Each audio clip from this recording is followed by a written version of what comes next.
Hello and welcome back to the Cover 6 podcast. My name is Joe and today I'm joined by Kyle, What's up, guys?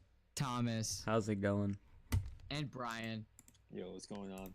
No guest today, guys. We're taking this one at ourselves. Let's talk about some free agency winners and losers. Who do you guys think won? Could be trades, could be signings, could be releasings. Who did the most with their free agents? Definitely the Cleveland Browns acquiring Odell Beckham from the Giants. Are they the biggest winner? Definitely. Yeah, definitely. Olivier Vernon. They also Odell signed Beckham Jr. Sheldon Richardson. He's Sheldon really good. Richardson. I mean, that's a pretty great offseason right there. And there's still plenty of people on the market. They still got some money left. We could see the Cleveland Browns make a move or two. Also, Greg Robinson. They just need, I think that their playoff experience and a big body wide receiver away from making a deep playoff run. Because right now, I know Njoku's basically he's a tight end who runs like a wide receiver, but they don't have that guy who's gonna go up and make it jump up and make Catch a jump grab. ball. Yeah. Yeah. They don't have that guy. They have Odell, who's 5'11". They have Jarvis Landry, 5'11". And And Antonio those are the two Callaway's best. 5'11" too. Yep. So that's all they need, and maybe some defensive depth in the secondary. But Well, what free agent wide receivers are still available? Let me check real quick. Do they have their second round pick? Or was it traded was that in the either Watson or Osweiler deal? I can't remember what they would. Yeah, I don't I think they might have their second round pick this year. There will definitely be a receiver available, like a decent receiver, like a Kelvin Harmon. He'll probably be available in the second round. Keelan Doss will be available in the second round. What do you guys think about this wide receiver to add both playoff experience and I don't know how tall he is. I'll check real quick. Brandon Michael Marshall. Crabtree. Michael. Crabtree. Ooh. Yeah. How? Yeah. What's important is how tall is he? He's 6'1". I mean, And not like huge, not like 6'4", but up until bigger. and he's got playoff experience. I'd like to see True. JJ Arcega-Whiteside on the Browns. Out of Stanford. I think that they just really need playoff experience. They need depth, and they need to bring in some veteran depth pieces, and that would just complete an amazing offseason by that team over there in Cleveland. Their draft also isn't very important. So They don't have a first round pick this year anymore. they do not, but they have Odell Beckham Jr. Yeah, I'd say that's a pretty fair trade off. I wouldn't I call mean- it fair. Yeah, that offer was a little skewed. Just saying. Yeah. So another winner. Who do you guys have? The Jets? I'd say the Jets. Yeah, definitely the Jets. Even though I think they overpaid a bit for CJ Mosley, paying him I think it's $16 million a year for a middle linebacker. They paid so much money Could to, you- to They their got they Could got you- Le'Veon Bell for a very reasonable price. That was reasonable. I was when that happened. I was extremely annoyed that the Bears didn't give him that money, because they definitely could have and had room to spend for a kicker and their draft picks, which They made me. signed back Chandler Catanzaro, who was a solid kicker for them when he was on them a couple years ago. They Yeah, traded for Felicia Osemele, who's when healthy, a great offensive lineman, and really give Bell a line to run behind. Even though They still need Yeah, they Lions still come need an back. edge rusher. They still need an edge rusher. which is where the draft comes in. If they don't Yeah. draft What- Brandon Williams, they get probably a Josh Allen. What about because, Justin? What about Justin Houston with? Oh yeah. Speaking of Montez Sweat, he has a heart condition that actually kind of scares me a little bit, because oftentimes those players are either perfectly fine their entire career or have to miss time, Yeah. and that's a little scary. That probably might make him fall a couple picks. They said that the fact that he was able to fully participate in the combine makes him think it's not too bad, but it's still a caution. It's something that they definitely need to worry about. But yeah, what about Justin Houston? for the Jets with the money they still have. Like That'd be a good signing. leader, good veteran, playoff experience. Still a good player in my opinion. Yeah, he's still effective. He still gets to the quarterback. So that's extremely helpful in that division. With Tom Brady. Yeah, if you could pressure Brady, you're good. Yeah. So that's a good fit for them. I don't know if they'll do that. They might wait to the draft and take a guy like Josh Allen or even trade back. Josh Allen would be a great pick for them.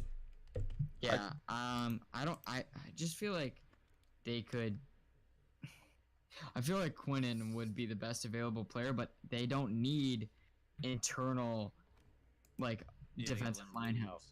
They're fine in the inside, but I just I love drafting like what makes me happy during drafts is when a team, regardless of need, drafts the best player available. That's my personal Usually philosophy. Teams that are already good do that because they really don't have a position of need per se. Yeah. So they just take the best player available. So when let's say sign people, then let's say the Cleveland let's say the Cleveland Browns do have their first round pick this year. Like they still have Odell Beckham, but somehow they get a first round pick. I would expect them to take best player available because they don't really have any weak spots. Teams like that, I'd still say they should draft late teens and early 20s should draft best player available in my opinion, because you're gonna reach for either a quarterback or a player that is at a position of need but might not lose value for the pick. Because those players who are amazing at the position of need and are really good and you know what I'm talking about. Like we saw a couple years ago with the Corey Davis, the John Ross, all those those are definitely reaches. Speaking of wide receivers, what do you guys think about this is I know I'm a Bears fan, but this is a huge deal because Kevin White in my opinion is one of the biggest busts in recent history. I was so high on Kevin White coming out of college. Me too. That Yeah. It was just you thought that this guy coming out of college, he had the potential to be one of the best receivers in the entire league. He was compared to Calvin Johnson a lot. Yeah, I mean he's huge and he's fast. He's got amazing hands, and just now he's signing with the Cardinals. Do you think that there's any chance that he can? I think that's a really good signing, by the way. Do you think there's any chance he can resurrect his career in Arizona? Definitely. Learn behind Larry Fitzgerald. I mean, we know he has the talent. A similar receiver. If he stays healthy, he'll be fine. That's really all I gotta say about it. Yeah, we know he has talent. It's just so disappointing because he's so talented and he has such a good story, and he was picked number 7 overall in that class. That wide receiver class was insane, and then you had one of the biggest busts in recent history. In my opinion, that's a great signing by the Cardinals. I mean, that's a low risk, high reward. Exactly. Yeah. I really think if he gets given a chance, and if somehow he could stay healthy, I think he could turn his career around because he's still got the potential. He's only 26 years old, which isn't young in. It's not old. It's not old for a wide receiver because wide receivers can still have the same age as Odell right now. Yeah. The wide receivers can still have success until their mid-30s. Like we've seen with Adam Thielen, he was a late bloomer. Mm-hmm. We see Larry Fitzgerald still putting up good numbers at. Yeah, I mean, but that he's. I know. I'm not trying to compare the two, but I'm just saying it's possible. I think. Of course, and go ahead, Thomas. You can keep going. Oh, I think that Kevin White learning behind Larry Fitzgerald for at least 1 year, and developing alongside a quarterback who's also learning the new system, and Josh Rosen, if they keep Josh Rosen, will be just like so helpful, because Kevin White first got drafted. John Fox was just so horrible and like never threw the football. And so that's one reason why Kevin White wasn't able to do anything. Another reason is because he was hurt all the time. If he can stay on the field in Arizona, I think he has a chance to have a decent season, like maybe like 600 to 700 yards and like 60 catches. Yeah, I could see him putting up 11 touchdowns too. he's not bad at all. He's a bad big injury luck. He's a good wide. It'd be a good red zone target, threat. too. Yeah. Yeah, exactly, Thomas. Like, I think that's a great signing. I think that might be one of the best signings of free agency, in my opinion. Stays healthy. If he stays healthy, like that, like we'll look back to this free agency. Oh, Le'Veon Bell signs with the Jets. Some other big deals went down. Yeah. But I feel like if he can stay healthy, like we'll remember Kevin White getting barely any money and him capitalizing on the second opportunities, getting in a retirement home in Arizona. Wait, what? I didn't say that. Okay. Speaking of let's big move on. moves, the Oakland Raiders, I call them a winner too, trading for Antonio Brown. Also, Tyrell Williams, it's a really good signing. Cause I'm scared. They don't have running back depth. That's the one thing. I mean, they could always draft one. Or sign one. There's still a bunch of good running backs on the market. You got Amir Abdullah. You got Jay Ajayi, who's probably going to sign for real cheap after that injury. I think Jeremy that's Hill was injured. Yeah, Jeremy Hill or Jay Ajayi is their best bet, in my Jamal opinion. Powell was really underrated. I like him a lot. Yeah, but he likes to fumble. I'd love to see them use pick 24 on like a Josh Jacobs. Be really. If good he's pickup. available at 24, they should take him. Like, Definitely. That's like a no-brainer. Because Josh Jacobs is He's one of the best skill position players in the class. He's by far the best running back in the class. I'll say Yeah. that. If they're like in the second round, or in the third round, early third round, oh no, they traded that pick there this year, right? Yeah, That's the pick they traded. They traded their worst third round for Odell. Yeah, in the second round, if they don't get Josh Jacobs, running back that they should really look to target is Miles Sanders out of Penn State. I'm gonna give credit to Austin, who was on the show a couple episodes ago. That's his guy, his favorite running back in the class, and he's been on him from the beginning. But Miles Sanders, like ran behind Saquon Barkley at Penn State.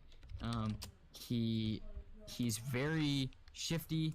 He's fast. Ran a 4.5. But he's also strong, and he can run people over. Like there's some highlight reels of him just like bulldozing and just getting 10 yards after 10 yards after 10 yards on Big Ten defenses, which are not bad except for like Rutgers and stuff. We know that. So I think that they should. About losers now.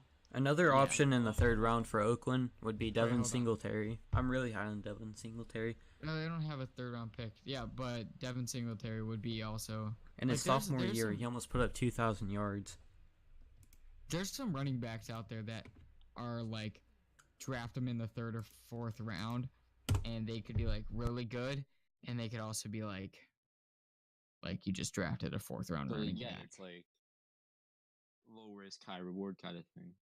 If you True. draft them and they don't turn out to anything, you're like, oh, it's a fourth round pick. You don't really. But if you reach for those running backs in the second round or third, then you have a problem. yeah, 'Cause like second that's round, that.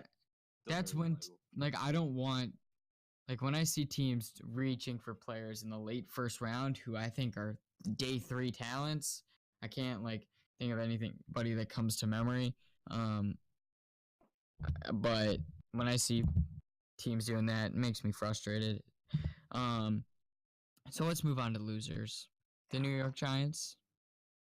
Is that obvious? A little too obvious. Yeah. And It makes me sad. this one may surprise people, but the Jacksonville Jaguars. Yeah, I I'm mean, sorry. giving You Foles gave- that massive You contract. gave Foles, $22 million. That is a fat per L. year. 88 overall. You lost Malik Jackson. Mm. You lost Deshaun Gibson. Could you call Pittsburgh a loser? Oh yeah. Oh yeah. You'd also like I'd call the Dolphins a loser too. Especially after signing Ryan Fitzpatrick. Yeah, that's weird to me. That's just they're gonna still. They definitely are drafting a quarterback. They're definitely drafting a quarterback round 1. I don't know. They said they're waiting for 2020. Who can get at 13? I know they've got to draft one. They cannot. They're not gonna play a season with Ryan Fitzpatrick as their starting quarterback. But realistically, who could they get at pick 13 though? Daniel Jones, Drew Lock. That is a terrible option for a future quarterback. Not really. Not. I mean, like, if you really want to. Do you really want your franchise quarterback to be Daniel Jones? If you want to sit him behind Ryan Fitzpatrick for a year, it's not the worst idea. Or you could just roll with Ryan Fitzpatrick either way, and then draft a better quarterback. Okay, so Fitzpatrick, he takes tank for Tua, and he gets hurt, and he's out in a couple games, and then you're left with Jake Rudock starting. Well, that's why you sign a low quarterback. That's gonna be so fun. This is gonna be the one year that the Dolphins aren't 8-8 mediocre because they're gonna be horrible. I think they could be good with Fitzpatrick. You think that they could be good? It seems like they finish 8-8 every year. I was gonna say 7-9 this year. Really? I got them at 5-11. 4-12. What makes you say that? What makes you say 4-12? Well, I'd say if they were 4, I'd go 4-12, but they have to beat the Patriots one game each year. So, and true. Like it's just a law. They beat them every year. So I mean, they even beat them with Jake Cutler. Like, come on, guys. Like they beat them every year. So yeah, there's no way, man. That defense, okay, it's mediocre. Cameron Wake too, right? Yeah, unless he resigns. They haven't really made any big signings. No, so and their offense, like they have a decent personnel. I love Kenyon Drake. Yeah, the running back core is nice. I'm very high on Kenyon Drake, and I like Devontae Parker. He's got a little bit of an attitude issue. They just re-signed him, right? I know, yeah, for an extension. I think that they really have no offense. You're right. I just they have no offense, bro. Like aside from Kenyon Drake, but Kenyon Drake is not an every down running back. I like him as like I would love him on the Bears. Like that would be the guy that I like would be like, oh yeah, let's get Kenyon Drake. You got Tariq Cohen. I know, but Kenyon Drake is more like I want Tariq Cohen and Kenyon Drake in the game. Like I feel like Kenyon Drake perfectly complements Tariq Cohen because Kenyon Drake, can run the ball. He's faster than Jordan Howard. He's shiftier, and he's still strong, and he's not and like he can catch the ball too. Like you need like you got to have that threat aside from Tariq Cohen because if you only have Tariq Cohen being able to catch the ball out of the backfield, then like you know that when Tariq Cohen's in the game, they're most likely either throwing it or you can like stuff him because he still worked last year though. Yeah, but Jordan, I don't want Jordan Howard back. Like that's the thing. Like if we were to get rid of Jordan Howard, that's like I mean like there's no way we get Kenyon Drake. What would you say you could get for Jordan Howard though? What would you say is a fair return if you trade him? Well, do we pack like if we packaged him with like a one of our sevenths? I think we could get a fourth, maybe a third. If we package Jordan, fourth? Would you be mad with a fourth? No, I wouldn't be mad. I'd be fine. That's two picks in the fourth round. I'd be very happy actually. That means that we would probably be able to draft a safety in round 3 and a running back and an offensive lineman in round 4, or a running back and an edge rusher in round 4. Speaking of safety, how do you feel about Haha signing with this Bears? Oh, I love it. I love it. He signed for so cheap. Like Packers fans are like Adrian Amos is the savior, and I'm like, Congratulations, guys. Better than No. Adrian Amos was the 10th best starter on that Bears defense last year. Prior, when he was about to be a free agent, you were so high on him. I feel like. Who? Yeah, were. Adrian Amos? When Amos was on the Bears, you were so high on him, and I feel like you talked so much shit about HaHa. Of course I was high on Adrian Amos, bro. Don't like Amos. Of course I was high on Adrian Amos, and I've never been like, oh yeah, HaHa's trash. I've always thought HaHa was good, and I always have loved him because his name is amazing. Like, come on. My name's Sean, but yeah, whatever. HaHa Clinton Diggs, it's awesome. When you bring HaHa into the Bears and team him up with his former compatriot at Alabama, his former teammate, Eddie Jackson, I feel like some people are gonna look down on the two ball hawk safeties. I like it because HaHa is pretty versatile. He only missed 3 tackles last year in Washington when he got out of that terrible situation in Green Bay. When he got to Washington, he only missed 3 tackles for the rest of the year. Adrian Amos missed 9 all year. Like, that's a lot of tackles for a guy who's supposed to be like a big hitter, big tackler. Like, Adrian Amos, a lot of people think he's better than he actually is, and he got paid so much money. He got paid like ridiculous amounts of money. He's gonna be good. He's not gonna be bad. The same amount of money you wanted the Bears to pay him. No, I didn't want him back. I wanted Callahan back more than I wanted Amos back because I think that Callahan is less replaceable. Because I feel like we could draft a safety to groom behind HaHa for 1 year, and then like, because HaHa's only on a 1 year, $3.125 million deal. Like, think about that, man. We paid HaHa $3.125 million for a dude in his prime. He's talented. He's very talented. Yeah, he's probably gonna leave after the season. I don't know, man. If we win the Super Bowl, maybe. But if we don't, you're not winning the Super Bowl. Okay, we're not as far as some people like to say. We got the playoff experience. We got the. Why don't we take a flashback to the Cody Parkey miss? What are your thoughts on that, Joe?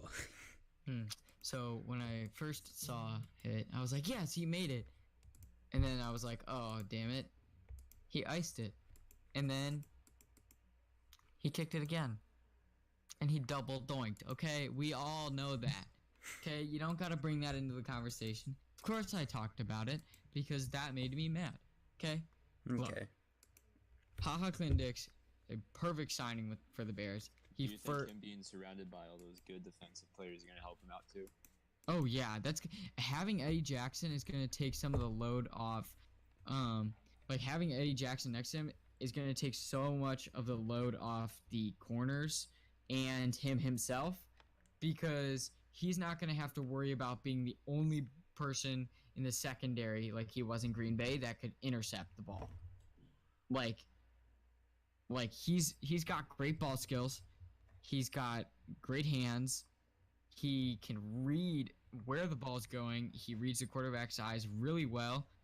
He gets beat, but everybody gets beat. I mean, like, Adrian Amos got beat a lot last year. He got hurdled by Saquon Barkley.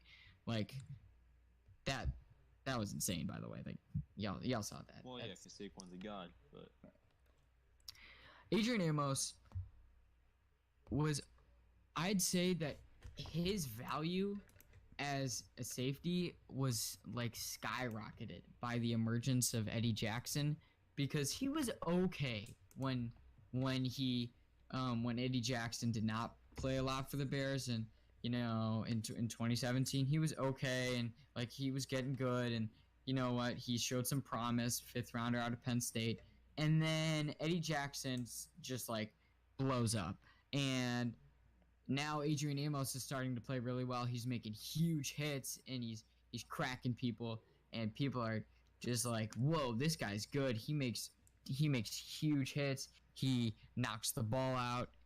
He's a good safety. I think that when you have a player next to you who's elite, yes, Eddie Jackson is an elite player.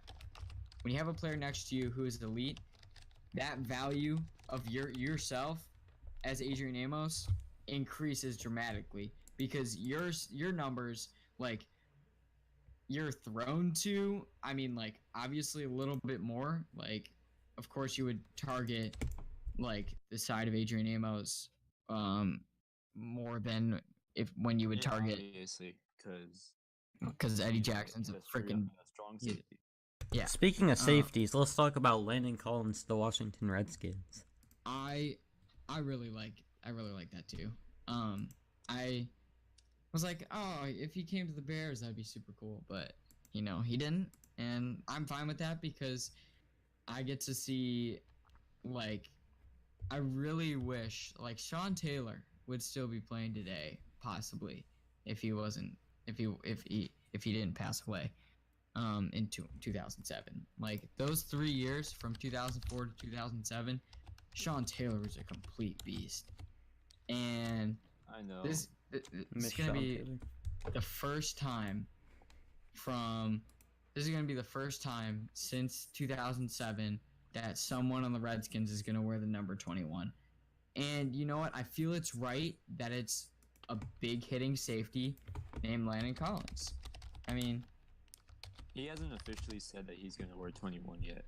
He's just saying that it would be a dream for him too. But I don't know, maybe the Redskins are going to, like, go under the table or something and be like, look, we're going to retire his number within the time that you're still here. So you might as well just choose a new number so you don't have to change it once you retire it. But I feel like that since it's unretired right now, I don't think he has any obligation to not choose it as his number. I feel like he's just choosing it as, like, being like, oh no, this is my number. He's gonna choose it out of respect. That was his idol. That was his idol. 21 on the Giants because of Sean Taylor. Like, Sean Taylor was his idol. Like, I believe that if Sean Taylor, like, that man had so much talent, and he was such a like durable, like, you could count on him to make the plays in his 3 years in the NFL. You could count on him, and I feel like he would still be playing today, and he would probably be a Hall of Famer if his life wasn't cut short. Oh yeah, definitely. Like, in those 3 years, I feel like he would have been one of the all-time great safeties with Ed Reed and Bob Sanders. It's just like, it's such a sad story. He was such an inspiration. Like, I don't know, man. Like, D'Angelo Hall is on the Redskins, and he's been there since Sean Taylor was there. So I say another winner. I think a free agency, kind of under the radar, but kind of staying in the Redskins division. I think the Eagles had a really. Oh yeah, I was gonna say that. Yeah. They chose the right quarterback, in my opinion. Of course. Nick Foles. They got Michael Bennett, which is. Oh wait, no, they didn't get Michael Bennett. They traded him. But I mean, was he really a big factor on that defense last year? I mean, and the age. They got Malik Jackson. He distracted away from he distracted away from Fletcher Cox and made Fletcher Cox Fletcher Cox was had an easier time getting to the quarterback because Michael Bennett was playing on that defensive line. Because Michael Bennett's talented, and he drew double teams away from Fletcher Cox, meaning that Fletcher Cox often lined up 1-on-1 instead of 1-on-2, and so Fletcher Cox was naturally able to beat that lineman. I feel like So now they got Malik Jackson. So would you say they have the best interior pass rush in the league now with those two? Not the best one. No, I'd say that they're top three. I'd say they're top three. Who's number one for you? Because Sue. The Rams. Sue leaves yeah, Rams. definitely. What if Sue leaves them because he's a free agent? I mean, they're still good. They still have Aaron Donald. They're still top three. The best defensive player in the NFL. Yeah, but I think the Eagles with Cox. I think Jackson is better than just Aaron Donald on his own. I think that it goes. I think that it goes 1 Rams, 2 Eagles, 3 Bears, 4 Jets. That's respectable. Jets. Yeah, I mean, like that interior pass rush. Williams, who is, in my opinion, a little overrated. He is overrated, especially if they added Quinnen. I mean, that unit is pretty cohesive. Like that unit is like when they're in there together, they generate a lot of pressure. Like, but not from the inside. It's more so Henry Anderson. Yeah, no, but they He's a do. nice 3-4 guy. That's the point. That's the point. Inside guys, it's not about getting sacks, which is why Aaron Donald is so astounding. Because when you line up on the inside, it's not about the sack. It's about generating pressure in the middle so that your guys on the outside have an easier time getting to the quarterback. And that's why players like Akeem Hicks, Fletcher Cox, Kenny Clark, and Aaron Donald are just like so astounding because they make these plays that so many interior linemen are not able to make, because defensive linemen, because that's how it is. Thomas, go ahead, man. What you need? I want to know what the Tennessee Titans are thinking trading for Ryan Tannehill. I feel like it's just a waste. It's not a waste because Ryan Tannehill, like, I actually like Ryan Tannehill as a quarterback. I think that he's okay, and I think that he'll be a great backup. Yeah, I mean, like, when Marcus Mariota inevitably misses 3 games with an elbow injury, Ryan Tannehill will come and be able to win those games because he get injured too, so they're gonna throw it on the depth chart. I mean, he's a proven starting quarterback. He led his team to the playoffs. If they're looking for a backup, they should sign a low-tier quarterback or draft one. But why? Yeah, why would you do that when you can get you got Ryan? You're trading a future fourth. You could use that fourth on a player. The Tennessee Titans are lacking would you rather depth use that everywhere. Fourth on a quarterback who's might not pan out like a Clayton Thorson or like a Ryan Finley in the 4th round? Like who's not gonna be able to win you games coming as your backup? Like, or would you rather trade that 4th for Ryan Tannehill, who will, he's not gonna win you any games. He's insurance. That's what he is. Well, he's not a starting quarterback. He's not going to be a starting quarterback unless Mariota gets hurt. I mean, I thought he was fully capable of being a starting quarterback. But he's proven that he's a starting quarterback, and he's proven that he can lead his team to the playoffs. But now you let he's 30, right? He's 30, 31? 30. You let him mentor a younger Marcus Mariota. Like, I mean, like, Ryan Tannehill's by no means elite talent at the quarterback position, but he has experience. He has playoff experience. I mean, Mariota does too, but not like Ryan Tannehill's older. He could definitely help him. He's been pretty durable throughout his career. Like, he's played through some stuff. He's played through some stuff, but he's also been injured a lot. Of course. I mean, that kind of racks up on a guy once he hits his 30s. He's gonna start, and I think he'll be a little more durable, a little less durable now that he's had all these. But you're not asking him to be. You're not asking him to be super durable. You're asking him to. You're asking him to be your insurance policy. Like, what if Mariota doesn't get injured, but Titans make the playoffs, Mariota gets hurt, and now you throw in Ryan Tannehill as a proven starting quarterback in the league. I mean, it's insurance, and you basically purchased insurance for a 4th round pick.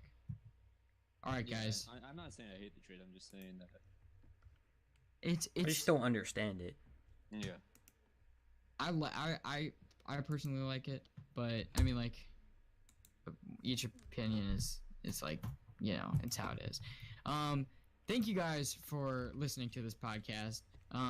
Make sure you follow at Cover 6 Podcast on Twitter. Check us out there. We are trying to get on iTunes. Hopefully that will be a thing soon. Thank you guys for listening again, and we'll see you in the next episode.